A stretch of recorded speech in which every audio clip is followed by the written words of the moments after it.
I'm certain if you've clicked on this video, you've probably already read or at least heard of Tatsuki Fujimoto's new feature-length one-shot, Look Back. That, or you're one of my friends or family who always supports my content. Look Back is the first piece of media we've gotten from Tatsuki Fujimoto since Chainsaw Man ended back in November of 2020, and holy shit has the wait been worth it. I genuinely hope that all the people online who said that Tatsuki Fujimoto is incapable of writing a serious manga are eating their words right now, because that was a masterclass in serious, heartfelt manga. So what is Look Back? Just a warning, from here on out, they're going to be absolutely massive Look Back spoilers.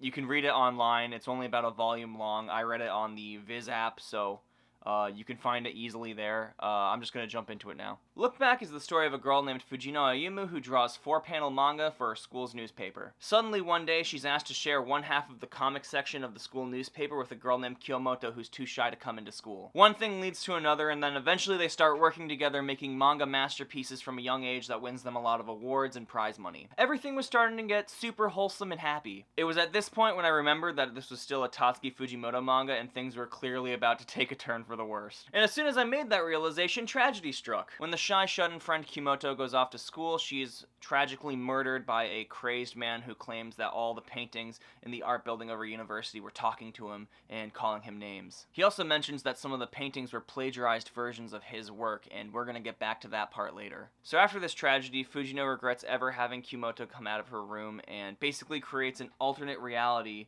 where she never had Kimoto come out of her room, and they both branch off into separate directions.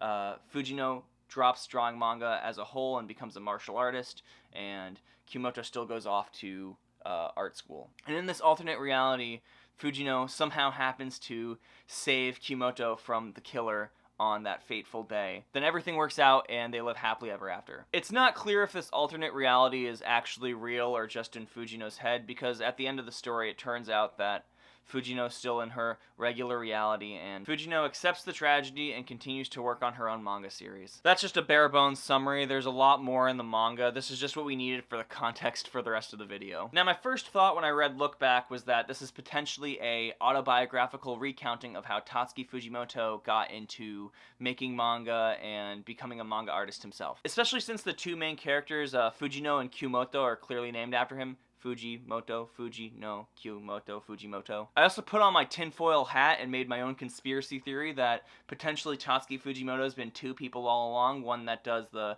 character art and the story, and one that does the really awesome background. I highly doubt that's real, but who knows. But the one thing that became abundantly clear after I finished Look Back is that it is clearly dedicated to the victims of the KyoAni arson attack 2 years ago. That attack took place literally 2 years ago today, and it shook the entirety of the anime and manga community to its core. I know that Fujimoto himself said that he was a big fan of Haruhi Suzumiya, which was an anime made by KyoAni, so this must have been a massive tragedy to him as well. I had also talked about this before, and I said I'd get back to it later, but the crazed man in Look Back had said that the art students in the university were potentially plagiarizing his work, and that was also something that the crazed man in the KyoAni arson attack 2 years ago was saying about some of KyoAni's animations. Which is clearly not the case. KyoAni never plagiarized this man. The artists in Look Back never plagiarized the other crazed man.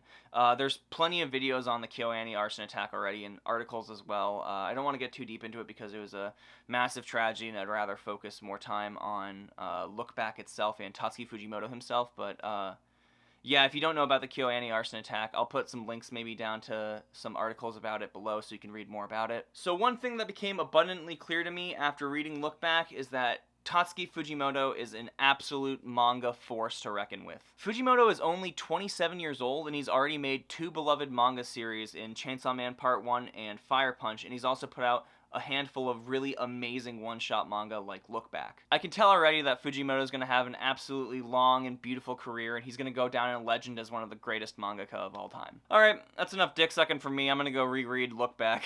If you like this video, please feel free to leave a like below and subscribe to my channel. I can promise you there's going to be more Chainsaw Man content coming really, really soon. Potentially even this week. So keep an eye out for that. Let me know in the comments below what you thought of Look Back or my new haircut. Either works. And on that note, I will see you guys next time.